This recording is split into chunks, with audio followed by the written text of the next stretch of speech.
Admiral Kang Daeho stood on the bridge of the orbital defense platform, watching the massive alien ships appear in Earth's solar system. The ships were huge, each one bigger than any city on Earth. They moved in perfect formation like they had done this many times before. Kang felt his stomach turn cold as he counted them. 50 massive warships hung in space near Mars, their dark metal hulls gleaming under the distant sun. The communication officer turned to him with wide eyes. "Sir, we're receiving a transmission from the alien fleet." "Put it on screen," Kang ordered. The main display flickered to life, showing a creature that looked like a cross between a lizard and an insect. Its four arms moved as it spoke in a voice that was translated by their computers. "I am Commander Thexvar of the Vorthak Empire. Your species has been selected for integration into our workforce. You have 72 hours to surrender all military forces and prepare for processing. Resistance will result in the complete destruction of your planet." The transmission ended abruptly. Kang stared at the black screen for a moment before turning to his communications officer. "Get me Seoul Command immediately." Meanwhile, on the surface of Earth, Dr. Park Soo-jin rushed through the halls of the Seoul Research Institute. She had been studying the alien transmission data for the past 3 hours since the ships appeared. Her team of linguists and computer experts worked frantically around her, trying to decode every piece of information they could gather from the brief contact. "Dr. Park," called her assistant as she entered the main lab. "We've managed to analyze the ship configurations and the transmission protocols they used." Park sat down at her workstation and began reviewing the data. What she saw made her blood run cold. These aliens had a standard operating procedure. The transmission wasn't just a demand. It was a template they had used before. The computer had identified similar linguistic patterns and technological signatures from at least 12 different sources within the single message. "They've done this before," she whispered to herself. "Many times." She pulled up stellar maps and began cross-referencing the data with known radio signals from other star systems. Within an hour, a disturbing picture emerged. The Vorthak Empire had been conquering worlds for hundreds of years. Each conquest followed the same pattern: overwhelming force demonstration, 72-hour ultimatum, then either surrender or annihilation. But something else bothered her about the data. Every previous conquest had been against species that were either primitive or extremely peaceful. The Vorthak had never faced a species like humanity, one that had spent thousands of years perfecting the art of war. High above the Pacific Ocean, Squadron Leader Lee Tae-min received the emergency scramble order. His fighter squadron had been on routine patrol when the alien ships appeared. Now they were being called back to base for immediate briefing and possible combat deployment. As his fighter screamed through the atmosphere toward the base, Tae-min couldn't help but think about his family. His wife and 2 children were in Seoul, probably watching the news coverage of the alien arrival. He wondered if he would see them again. The base was in complete chaos when he landed. Ground crews were loading every available aircraft with weapons while pilots ran toward briefing rooms. Tae-min had never seen the military move so fast. Everyone knew that in 72 hours they might be fighting for the survival of their entire species. In the briefing room, the base commander laid out what they knew. The alien ships were positioned just outside Mars' orbit. They had technology far beyond anything humans possessed. Their ships were protected by energy shields that could probably stop nuclear weapons, but they would have to try anyway. "Our job is simple," the commander said. "If they attack, we make them pay for every inch of space they take. We might not win, but we'll show them that humans don't go quietly." Back on the orbital platform, Admiral Kang was coordinating with military leaders around the world. The aliens had given humanity 72 hours, but everyone knew they needed to use every minute to prepare. Nuclear submarines were moving into position. Ground-based missile systems were being armed. Every military satellite was being prepared for combat. But Kang knew the truth that nobody wanted to say out loud. They were completely outgunned. The alien ships were massive, and their technology was centuries ahead of human capability. Even if every nation on Earth worked together perfectly, they probably couldn't destroy even one of those ships. Still, he would not surrender. None of them would. That wasn't how humans worked.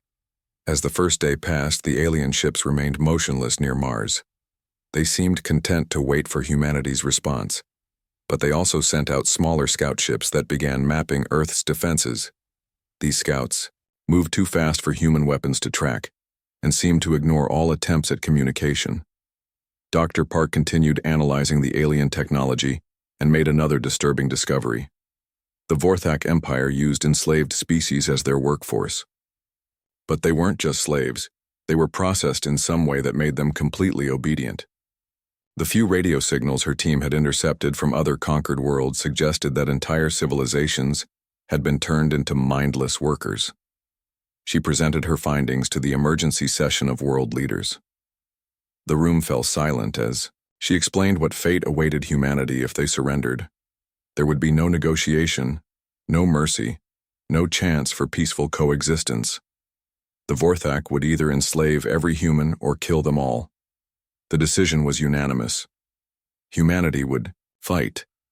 On the second day, the aliens demonstrated their power. One of their ships moved closer to Mars and fired a single beam of energy at a large asteroid in the asteroid belt.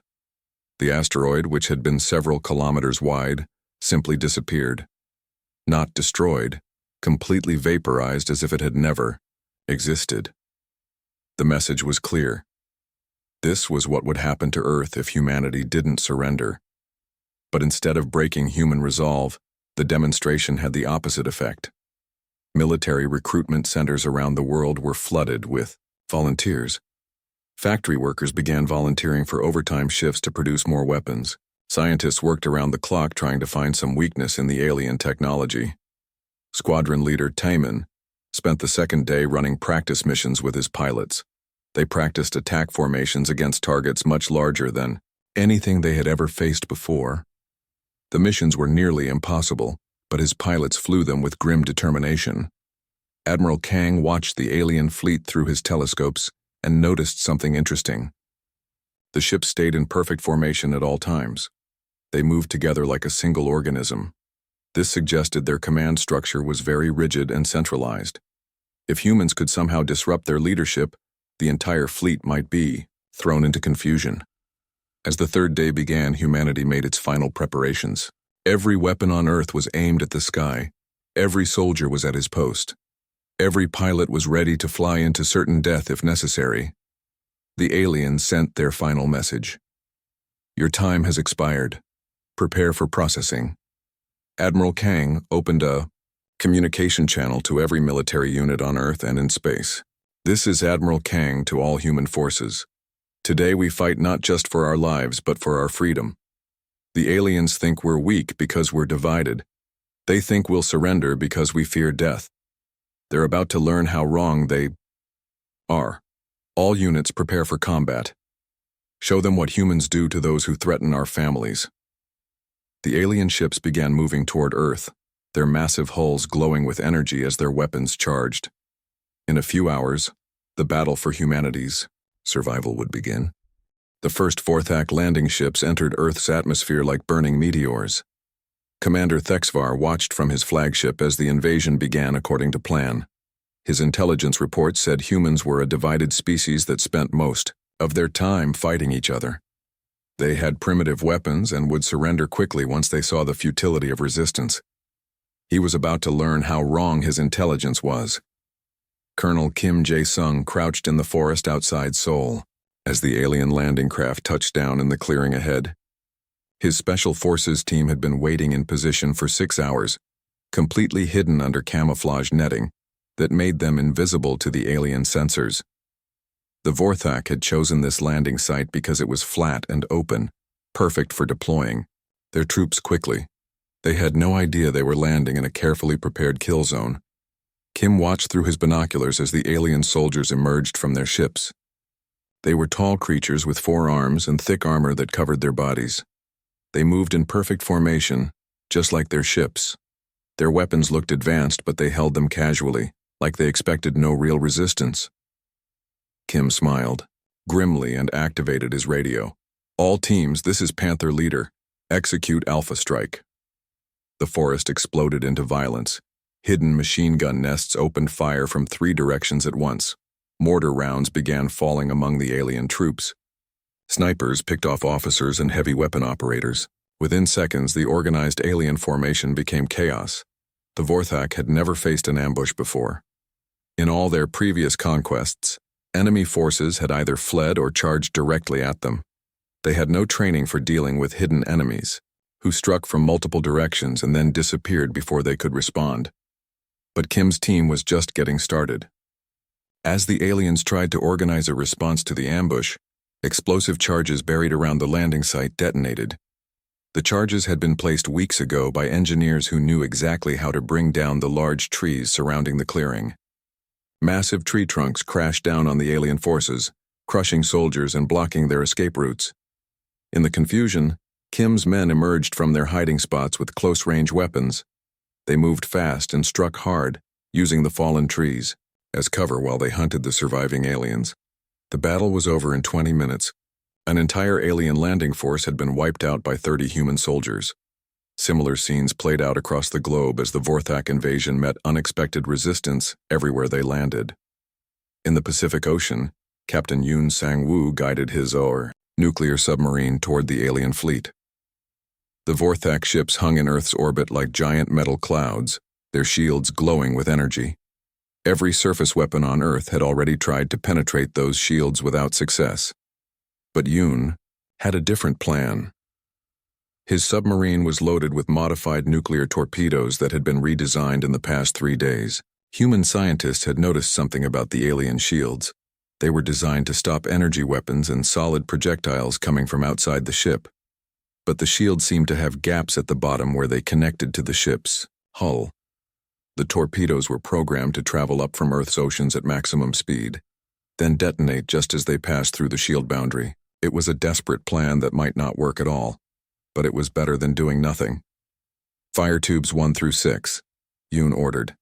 The torpedoes streaked upward through the atmosphere, their nuclear engines pushing them to incredible speeds. The alien ship's sensors detected them immediately, but the automated defense systems were programmed to track threats coming from the horizon, not from directly below. The first torpedo struck the shield boundary of the lead alien ship and detonated. For a moment, nothing seemed to happen. Then the entire shield flickered and went dark. The massive ship, suddenly unprotected, began falling toward Earth as secondary explosions rippled across its hull. 5 more alien ships lost their shields in the next 30 seconds. It was the first real damage humans had managed to inflict on the invasion fleet. On the other side of the world, Choi Hee-won sat in a bunker surrounded by computer screens. She was leading humanity's cyber warfare response to the invasion. While soldiers fought the aliens on the ground, she was fighting them in cyberspace. The Vorthak made their first critical mistake when they tried to hack Earth's communication networks. They expected to find primitive computer systems that could be easily controlled. Instead, they found themselves facing opponents who had spent decades learning how to wage war through electronic networks. Choi had been preparing for this moment since the alien ships first appeared. Her team had analyzed every alien transmission and identified the communication protocols the Vorthak used. More importantly, they had discovered that the aliens used a centralized network system where all their ships and ground forces were connected to a single command network. It was a system designed for efficiency and control, but it was also incredibly vulnerable to the right kind of attack. Initiate Ghost Protocol, Choi ordered her team.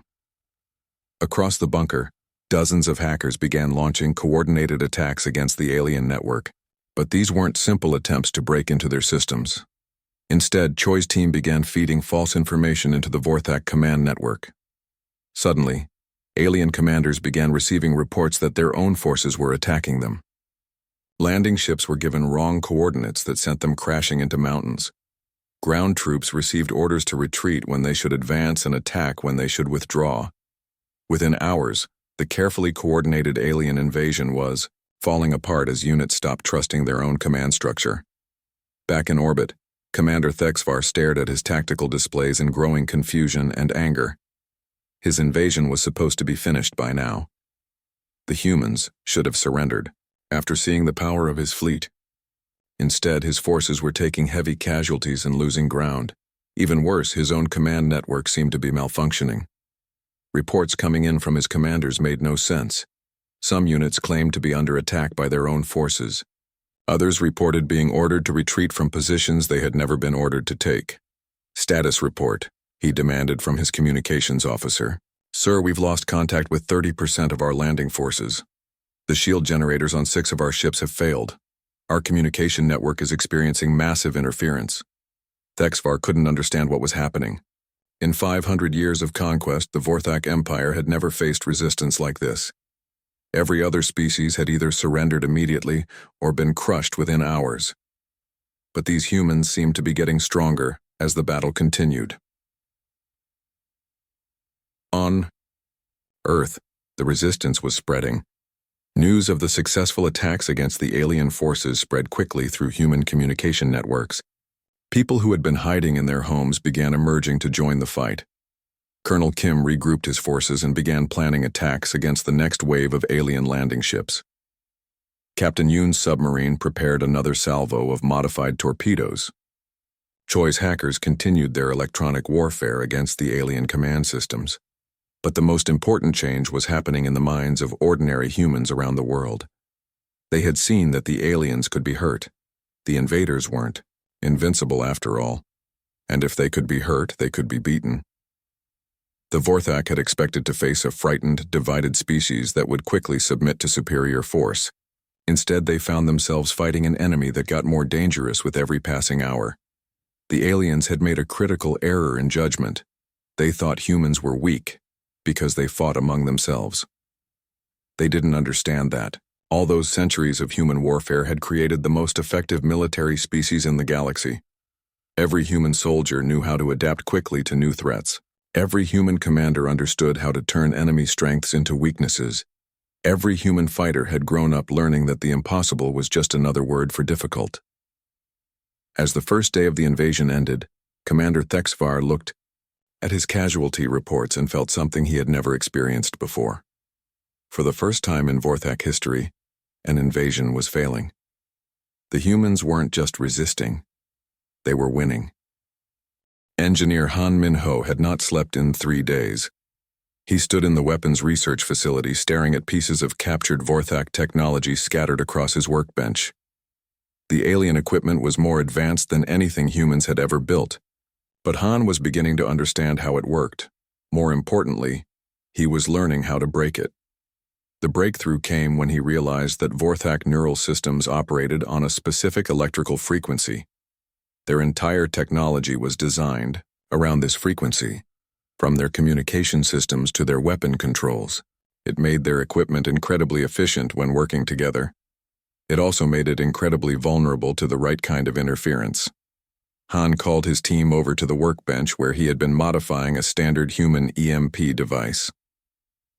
"Look at this," he said, pointing to the modified circuitry. "If we tune our electromagnetic pulse weapons to match the Vorthak neural frequency, we can overload their entire nervous system." His assistant looked doubtful.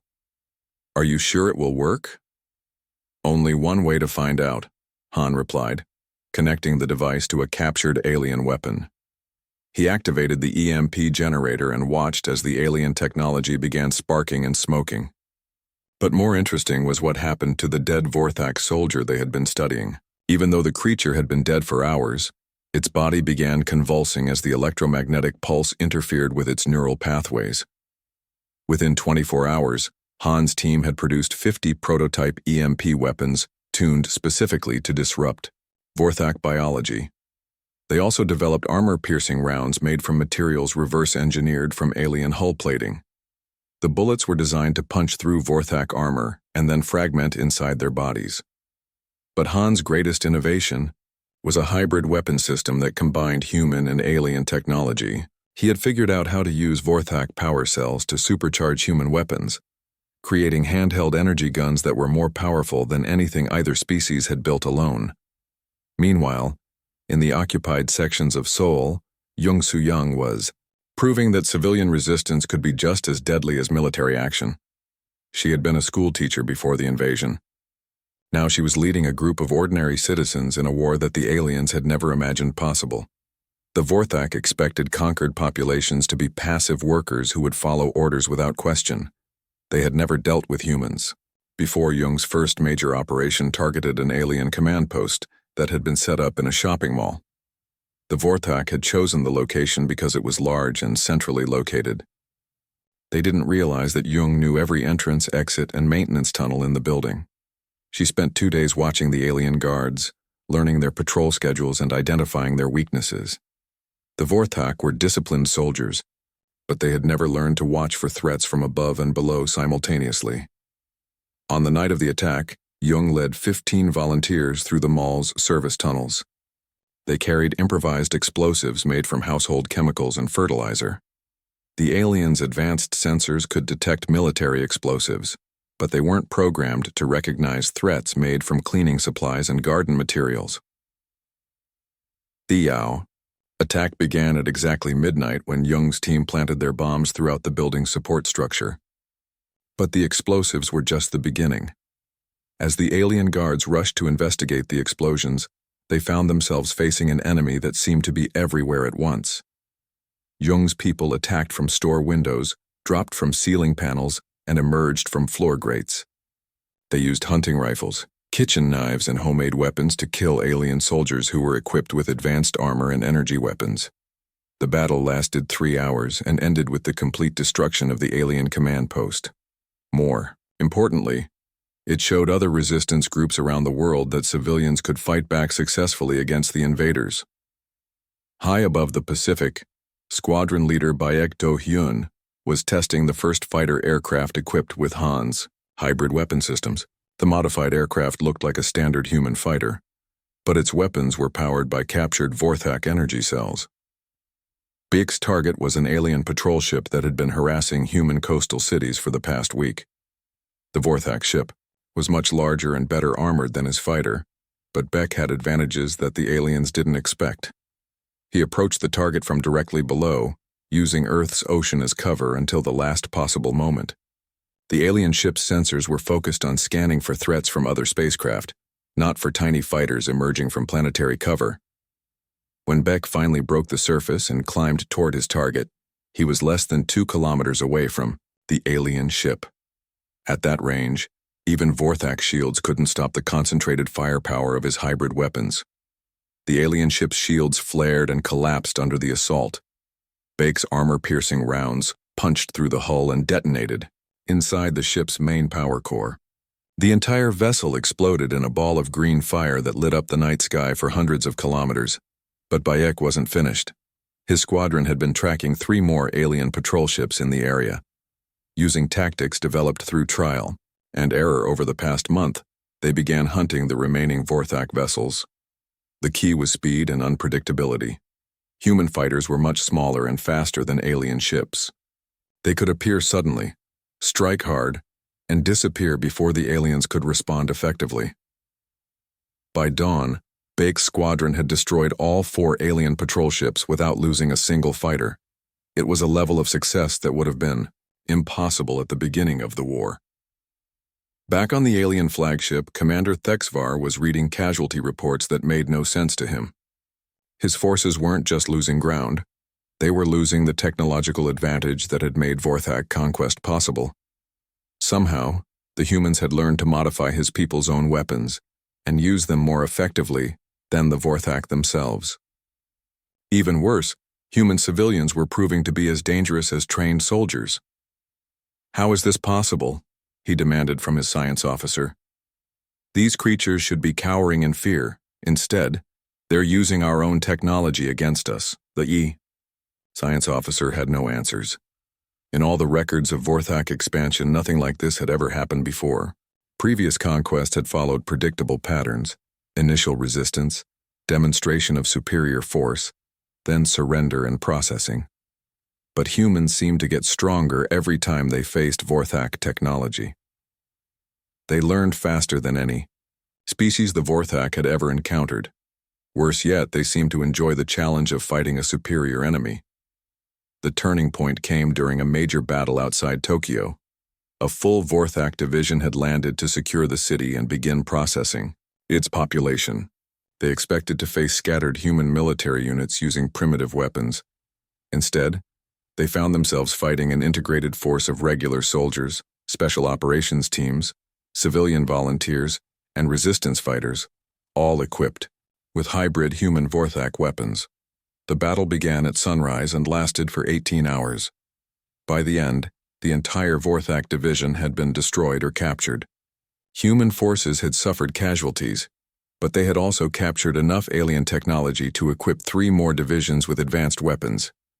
More importantly, they had captured dozens of Vorthak soldiers alive. Under interrogation, the aliens revealed information about their empire's structure, their military strategies, and their weaknesses. Humans learned that the Vorthak Empire was not as strong as it appeared. Most of their military force was made up of enslaved soldiers from conquered species. The actual Vorthak population was relatively small and concentrated on a few core worlds. The Empire had grown strong by conquering weak enemies, not by facing real opposition. They had no experience dealing with an enemy that could match their technology and exceed their tactical flexibility. As the war entered its 2nd month, the balance of power began shifting dramatically. Human forces were no longer just defending their planet.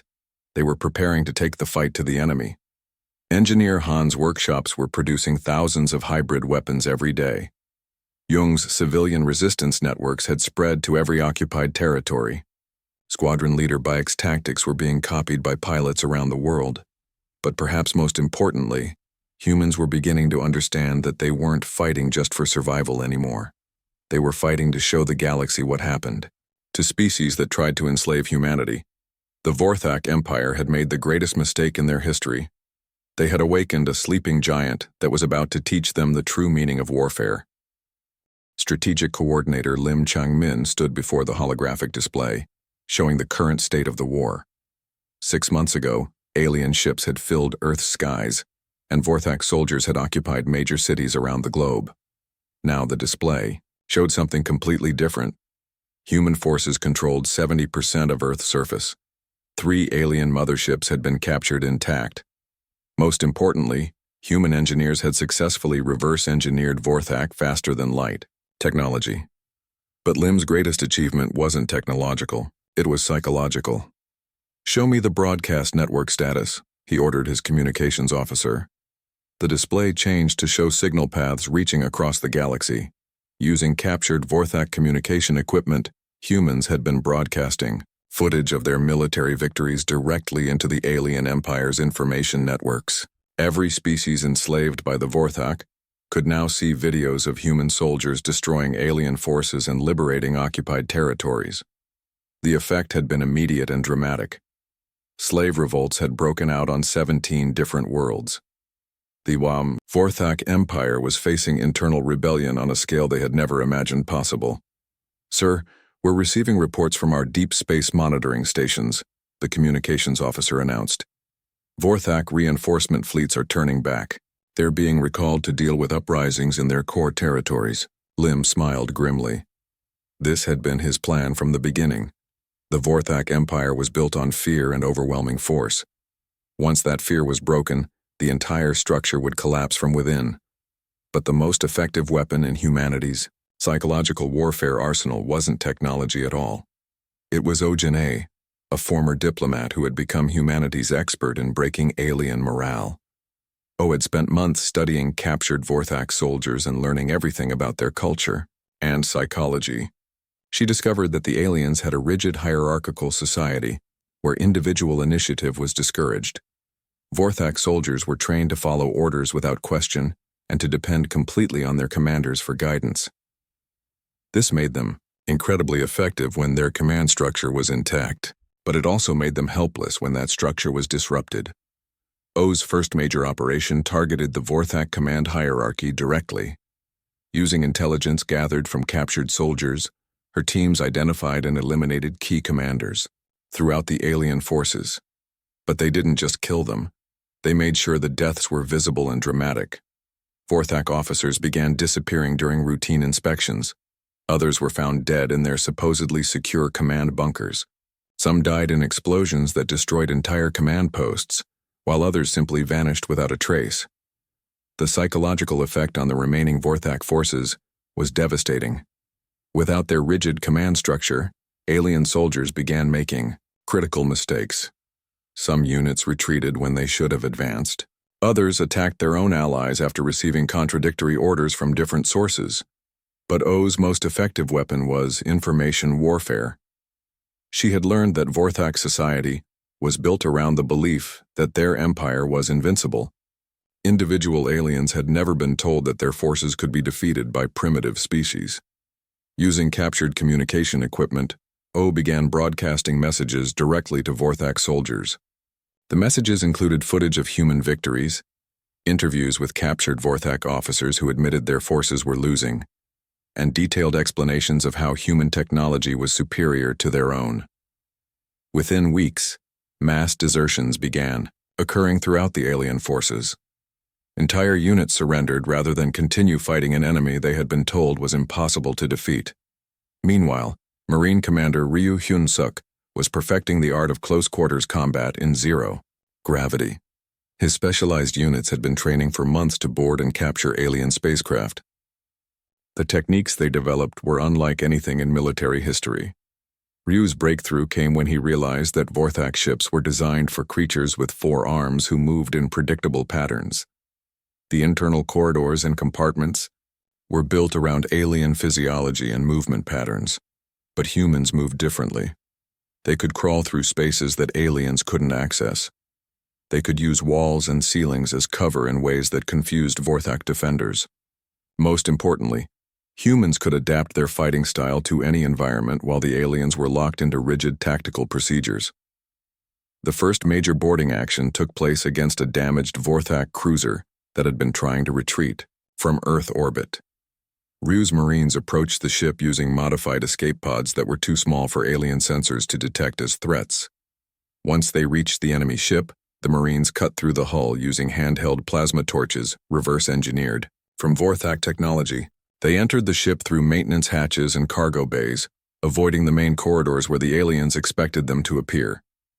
The battle inside the ship lasted only 2 hours, but it demonstrated the complete superiority of human close combat techniques. The Marines moved through the ship like ghosts, appearing suddenly to eliminate alien defenders and then vanishing before reinforcements could arrive. By the time the ship was secured, Ryu's force had captured over 300 Vorthak prisoners and seized intact examples of the aliens' most advanced technology. More importantly, they had proven that human forces could successfully board and capture enemy vessels. Within a month, boarding actions became standard procedure for human space forces. Damaged alien ships were no longer allowed to retreat. Instead, they were boarded, captured, and added to the growing human fleet. The psychological impact on the remaining Vorthak forces was enormous. Their ships were no longer safe havens where they could retreat and regroup. Humans could follow them anywhere and turn their own vessels against them. As the war entered its 8th month, Commander Thexvar received a message that shattered his remaining confidence. The human government was offering him terms for surrender, not Earth surrender. The surrender of the Vorthak Empire. The message was delivered by Ojin-A herself, speaking fluent Vorthak and addressing him by name. She knew details about his military record, his family, and his personal fears that should have been impossible for any human to discover. "Commander Thexvar," she said, looking directly into the camera, "your empire is finished. Your forces on Earth are surrounded and outnumbered. Your reinforcements have been recalled to deal with rebellions you cannot control. Your own soldiers are surrendering rather than face human forces in combat." She paused and smiled coldly. "But we are not unreasonable. Surrender now, and your surviving soldiers will be treated according to the rules of war. Continue fighting, and we will pursue your forces to every world in your empire. We will liberate every species you have enslaved. We will hunt down every Vorthak military unit until none remain." The message ended with footage of human forces preparing for interstellar travel. Ships equipped with captured Vorthak FTL drives were being loaded with troops and weapons. The meaning was clear. Humanity was ready to take the war beyond Earth. Thexvar stared at the transmission for a long time before calling his remaining officers together. When they assembled, he could see the defeat in their eyes. They all knew the war was lost. "What are our options?" he asked quietly. His tactical officer spoke first. We could retreat to the outer system and wait for reinforcements. There are no reinforcements coming, HFY replied. The Empire is dealing with rebellions on 17 worlds. They cannot spare ships for a failed conquest. His science officer tried next. Perhaps we could negotiate some kind of ceasefire, offer to withdraw in exchange for safe passage. The humans are not interested in ceasefires, HFY said. They want complete surrender, and frankly, I understand why. We came here to enslave their entire species. Why should they show us mercy? The room fell silent as the officers contemplated their situation. For the first time in Vorthak history, they faced an enemy that was stronger, smarter, and more ruthless than they were. Outside, human forces were massing for the final assault on the remaining alien positions. In space, captured Vorthak ships flew alongside human vessels in preparation for the liberation of other worlds. The Vorthak Empire had lasted for over 500 years. It had conquered dozens of species and enslaved billions of beings across the galaxy. It was about to end, because they had made one fatal mistake. They had tried to enslave humanity. 1 year after the first Vorthak ships appeared in Earth's solar system, Ambassador Nam Ki-woo stood on the bridge of the flagship Liberator as it entered orbit around the former Vorthak homeworld. The massive blue and green planet hung in space, like a jewel. But its beauty couldn't hide the fact that it was now surrounded by a combined human and alien liberation fleet. The war was over. The Vorthak Empire no longer existed. Nam looked around the bridge at the diverse crew working beside, human officers. There was Celtic, the insectoid engineer whose people had been enslaved for over a century before humans freed them. Next to him worked Zorian, a crystalline being whose species had been the Vorthak's first conquest 300 years ago. All of them were volunteers who had joined the Liberation Fleet after their worlds were freed. They wore human military uniforms and followed human command structure, but they did so by choice rather than force. Ambassador, called the communications officer, were receiving a transmission from the planetary government. Put it on screen, Nam replied. The display showed a Vorthak official who looked tired and defeated. Behind him, Nam could see other aliens who were clearly from enslaved species. The former Vorthak Empire was already transforming itself into something completely different. This is Administrator Vextar of the Provisional Government, the alien said. We formally surrender all remaining military forces and accept the terms of integration into the Terran coalition. Nam nodded. It was the same scene that had played out on dozens of worlds over the past 6 months. As human liberation fleets arrived at each former Vorthak territory, they found populations eager to join the new galactic order. The transformation had been remarkably swift. Admiral Songmi Ray's fleets had expected to fight major battles for each world they liberated. Instead, they found that most Vorthak military units surrendered immediately when human ships appeared in their systems. Word of humanity's military prowess had spread throughout the galaxy, faster than their fleets could travel. Species that had been enslaved for centuries suddenly discovered that their oppressors could be defeated. More importantly, they learned that humans were interested in liberation rather than conquest. Song stood in the command center of her flagship, watching tactical displays that showed the current state of the galaxy. Green icons marked worlds that had joined the Terran coalition voluntarily. Yellow icons showed systems where local governments were negotiating terms of membership. Red icons marked the few remaining worlds where Vorthak loyalists were still fighting. There weren't many red icons left. Admiral, reported her tactical officer, we're receiving surrender requests from the Helix Nebula territories. That's the last major Vorthak stronghold. Song nodded with satisfaction. In 6 months, human forces had accomplished what the galaxy had thought impossible. They had completely dismantled an empire that had dominated known space for centuries. But the most impressive achievement wasn't military, it was diplomatic. The Terran coalition had been Nam's idea. Rather than replacing the Vorthak Empire with human rule, he had proposed a voluntary association of free species working together for mutual benefit. Each member world retained its own government and culture while contributing to shared defense and scientific advancement. The proposal had been met with enthusiasm by every liberated species. After centuries of forced servitude, the idea of voluntary cooperation was revolutionary. The coalition's first major project had been the establishment of joint research facilities where scientists from different species worked together to advance technology and medicine. Human engineers shared their innovations while learning from alien specialists who had been developing their own sciences for thousands of years. The results had been remarkable. Hybrid technologies that combined the best ideas from multiple species were advancing faster than anyone had imagined possible. Medical treatments that worked for one species were being adapted for others. Communication systems were being developed that could translate between dozens of different languages instantly. But perhaps the most important change was psychological. For the first time in galactic history, different species were working together as equals rather than as rulers and subjects. Historian Quan Sung Ho was documenting these changes as he traveled with the liberation fleets.